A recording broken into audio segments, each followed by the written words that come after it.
Now joining me now are Vianny, Lara, Shamira, Guillaume, and Maddy Blake, all three of whom are diversity ambassadors at Masters and have played key roles over the summer helping to develop Masters Equity and Inclusion Plan. Maddy, Vianny, and Shamira, thank you all so much for being here today. Now, Shamira, I wanted to get started with you and ask you the first question, kind of starting a little more broadly on this subject. So I know all three of you are very committed in the battle for social justice and equality, and I know that these issues are things that have been going on for decades, unfortunately, in America. That said, this summer following the murder of George Floyd, there was almost a national reckoning of sorts and a movement that gained momentum probably like never before. You had people in the streets for weeks on end, and sadly, this has been one of a long list of Black victims of police brutality. But I wanted to ask you, what do you believe allowed the movement to gain momentum like it did this summer?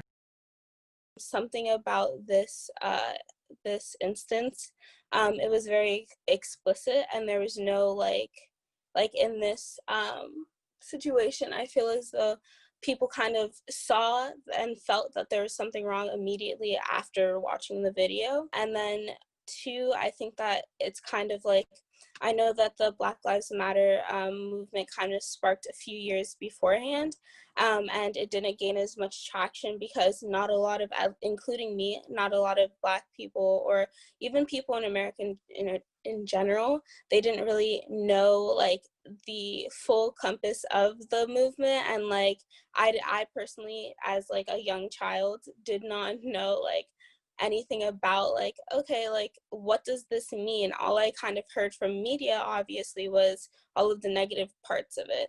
And so I think that this year a lot of people were more willing to learn more about the movement, and a lot of other people were more willing to teach about the movement. There was just like a bigger community this year. So, Maddy, I know that movement at Masters manifested itself in one way through social media, like Shamira said, through the Instagram account Black at Masters. I know that you had been quoted a few times in posts on this account, and did you ever envision this account reaching a point where it could no longer be ignored by the administration? Um, I will say my expectations were for students of color to be heard and their experiences to be showed. We had the page has gotten submissions from from current students, former students from 30 plus years ago. So this is obviously a pattern that we all realize needs to stop. And there were people that weren't too sure if administration would listen or pay attention. And I feel like this page forced them to do so, being how public it was and how the information was out to the world. But I do realize how the administration and Ms. Danforth paid attention, and they listened and they opened their ears and their hearts to the stories shared by students of color at Masters. So I think that if we continue to hear each other and move forward instead of pretending that Masters is going to be the perfect school, because no school is perfect. Masters is amazing, but we're all going to have to take steps to make each school better than what we already are. And so I know that over the summer, there was an effort for administration to meet with students to talk to them kind of about this and work together. What was that interaction like, and what was kind of the sentiment in the room? At least for me, it started off with conversations with like the fellow students, and then it was conversation with Miss Brown, and then it was conversations with like the bigger administration. And I think that like at first it was a little bit of a hard pill to swallow. I know that a lot of people had like a level of skepticism, which is valid in all ways, because if you haven't experienced something, it's kind of hard to listen, or it's kind of hard to relate. And so you might have like this level of, oh, is it true? Is it not? I think that it was something that the school had to kind of warm up to, and that they were able to do so through like having conversations with student leaders and different members of the community to kind of have like our community share their experiences on one hand, and then on the other hand give advice and say, this is what we need from you. So obviously there was hundreds of posts coming from that account, all of which were truly important. And one of the kind of comments that was almost reoccurring was coming from students was somewhat along the lines of like, I'm so surprised this could happen at my school. This is shocking. This is terrible. I'm curious kind of how you react to a comment like that. Do you see it as ignorant? And I guess I'm asking, what's the best way for a white student to show their concern while not coming off as being ignorant? I think that's a really good question, and I think it just comes from having a listening ear and not being stuck in your own bubble, meaning that at Masters, a lot of people have their friends groups, which is the people they interact with on a daily basis. And often people of color tend to stick together, especially among the boarding community. So for a white person, a white student, or a white faculty member, I think open your eyes, don't ignore what you see, because you may think, oh, this is so shocking. But if you would pay attention and go back, you would actually realize that these things are occurring, and sometimes they're not so obvious. Most of the time they are. But I think by a person who is not of color, race has not always played such a predominant part in their lives, because it's not things that they necessarily have to worry about. But I think with this movement and just asking questions and being open to hear them, I think that would be a good first step. And with the year just underway, it's been a couple of weeks since the start of school. We've heard a lot of administrators giving speeches publicly, voicing their support for the DEI plan that was created. And, you're starting to see some, changes in the community. They've hired, a counselor of color. There's statements on all the course syllabi, supporting equity and inclusion.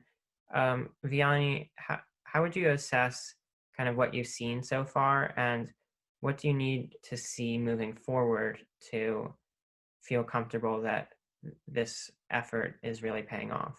I honestly thought that those were great steps that I didn't imagine would happen, because I've been at Masters in my freshman year, and when I came, I was in a world of shock, but the shock kind of wore off, and I adapted to survival mode, being surrounded by people of color and people I was comfortable with.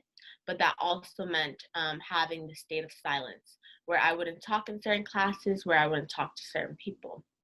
And I think that's really unfair, because it's kind of, looking back on it, hindered my experience at Masters and its full capacity. But I'm so glad that people that will come after me, after my graduating class, will be able to experience this movement that Masters is taking, because it's easy to talk. We can talk all day, but to see actual action is critical.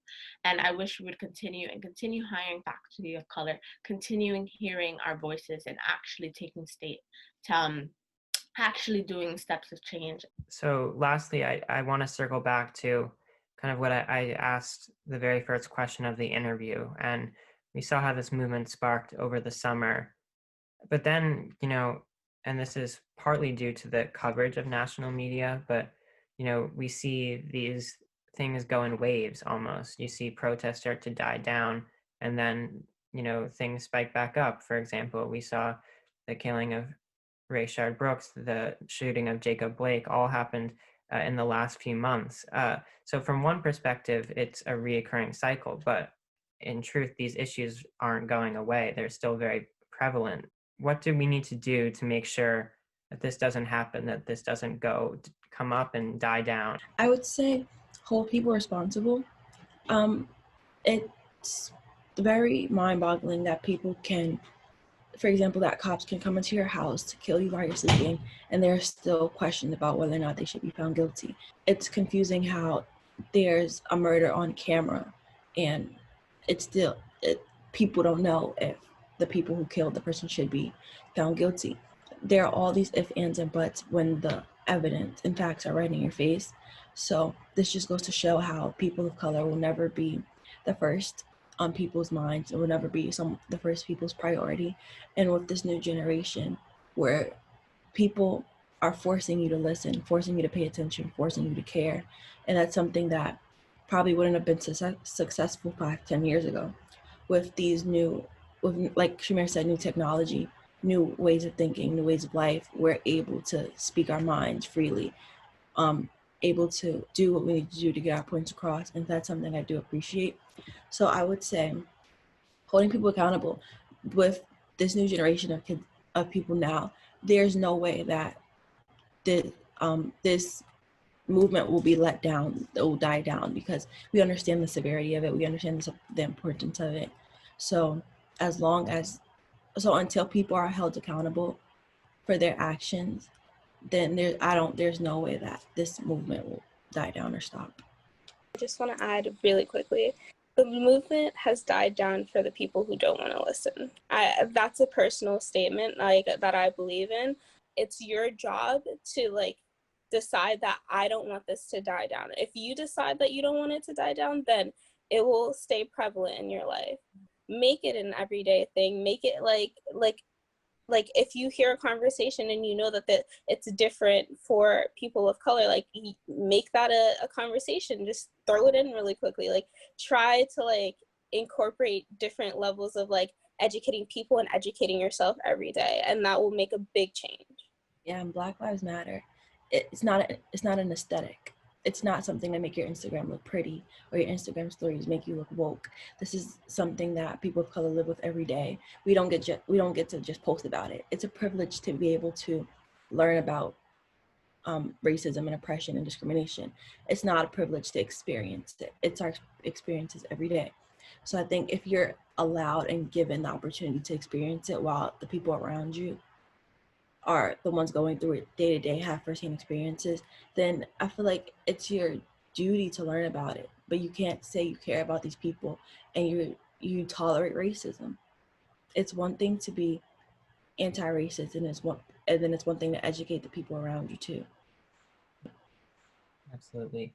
Well, thank you, Maddy, Shamira, Vianny, for all of those words and insights. I really appreciate you all taking the time to join me today. And I know, like you said, this is an ongoing movement, and we all need to be listening as much as possible moving forward.